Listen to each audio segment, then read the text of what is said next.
मेरे वेदांतों चैनल में आपका स्वागत करता हूं। मैं आशुतोष श्रीवास्तव आपके समक्ष एक नया वीडियो लेकर उपस्थित हुआ दोस्तों, जो कि आरओ मुख्य परीक्षा 2021 के पाठ्यक्रम से संबंधित है। दोस्तों, हम लोग मुख्य परीक्षा का 100 नंबर का सामान्य हिंदी का सेक्शन कवर कर रहे हैं अभी। और 100 नंबर में हम लोगों ने अभी अभी तक किया है जो सारणी लेखन, जो कि आता है आपका मुख्य परीक्षा में। पहला टॉपिक कवर किया था। उसके बाद हम लोगों ने पत्र लेखन स्टार्ट किया था, जिसमें हम लोगों ने शासकीय पत्र कवर किया, अर्धशासकीय पत्र, उसके बाद कार्यालय आदेश, कार्यालय ज्ञाप, और अब हम लोग कर रहे हैं विज्ञप्ति। तो जो भी छात्र नए हों वो चैनल से जुड़ने के लिए प्लीज चैनल को सब्सक्राइब कीजिए और बेल आइकन को जरूर दबाइए, ताकि आपको सारे रेगुलर नोटिफिकेशन प्राप्त होते रहें। और वीडियो को देखिए, प्लेलिस्ट अगर फॉलो करना चाहते हैं तो प्लेलिस्ट का लिंक मैं डिस्क्रिप्शन बॉक्स में दे दे रहा हूं, जिसमें आप 100 नंबर की सामान्य हिंदी को पूरा कवर इसमें कर सकते हैं। ठीक है दोस्तों, अगर वीडियो अच्छा लगे तो इसे लाइक कीजिए, शेयर कीजिए, सब्सक्राइब कीजिए। चलिए इसे अच्छा प्रारंभ करते हैं दोस्तों। देखिए दोस्तों, आपके सामने टॉपिक मैंने दिया हुआ है विज्ञप्ति। विज्ञप्ति में दोस्तों आप लोग के सामने देखिए, मैं एक चीज बता दूं, विज्ञप्ति होता क्या है, पहले आप लोग इस बात को समझ लीजिए।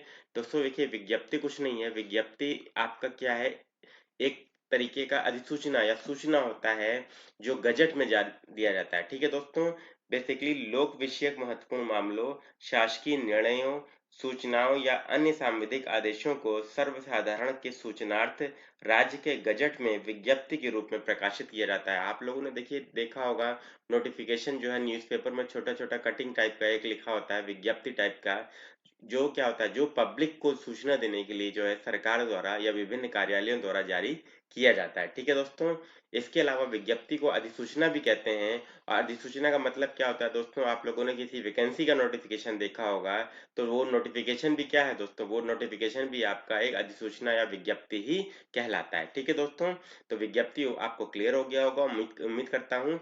अब दोस्तों देखिए, इसमें पूछा क्या जाता है, इसमें दो तरीके की चीजें पूछी जाती हैं दोस्तों। मैंने आपको पहले ही बता दिया, अधिसूचना भी कहते हैं। पहला पूछा जाता है दोस्तों प्रारूप, इसका क्या है, मतलब खाका। इसको हम लोग हिंदी में क्या बोलते हैं, मैंने आपको पहले ही बताया है, अन्य पत्रों में भी इसे खाका बोलते हैं। और दूसरा हम लोगों को क्या पूछा जाता है, पूछा यह जाता है कि इसका लिखित प्रारूप बनाइए, या क्या बनाइए, इसका उदाहरण सहित विवरण दीजिए। ठीक है दोस्तों, तो हम लोग चर्चा करेंगे। सबसे पहले हम लोग देखते हैं इसका प्रारूप क्या है दोस्तों। देखिए, मैंने प्रारूप बनाया हुआ है, आप लोग इसको रट डालिए, और यही आपका देखिए एग्जाम में आपको फुल मार्क्स दिला देगा। ठीक है, अब देखिए, सबसे पहले हम लोग यहाँ पे विभाग का नाम मेंशन करेंगे। फिर एक विभाग में कई अनुभाग होते हैं, अनुभाग का नाम मेंशन करेंगे। फिर हम लोग विज्ञप्ति संख्या मेंशन करेंगे। फिर दिनांक मेंशन करेंगे और स्थान मेंशन करेंगे। अगर दिनांक आपका क्या है, आज का है, तो आज का दिनांक हो जाएगा। और स्थान आपका जहाँ पे आप निवास कर रहे हैं या जहाँ से पत्र लिखा जा रहा है, वहां का स्थान, जैसे नई दिल्ली है तो नई दिल्ली, या लखनऊ है तो लखनऊ। इसके बाद दोस्तों यहाँ पे विज्ञप्ति का हेडिंग डाला जाता है। फिर यहाँ पे विषय लिखा जाता है दोस्तों। यहाँ पे देखिए जो डॉटेड लाइन्स है, अगर खाका आपसे बोल रहा है तो केवल आपको डॉटेड लाइन ही शो करना है। फिर यहाँ पे फुल स्टॉप। दोस्तों मैंने आपको पहले ही बताया है कि कॉमा या फुल स्टॉप का बहुत मतलब है पत्र लेखन में। अगर आपने नहीं लगाया तो आप समझिए आपके मार्क्स इसमें निश्चित रूप से कट जाएंगे।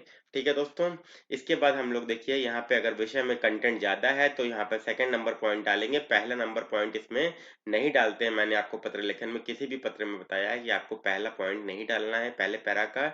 आपको अगर पैरा बड़ा है तो सेकंड पैरा में दूसरा नंबर पॉइंट डालना है। फिर यहाँ पे कंटेंट लिखेंगे और फिर यहाँ पे आखिर में फुल स्टॉप। फिर दोस्तों यहाँ पे आज्ञा से लिखा जाता है।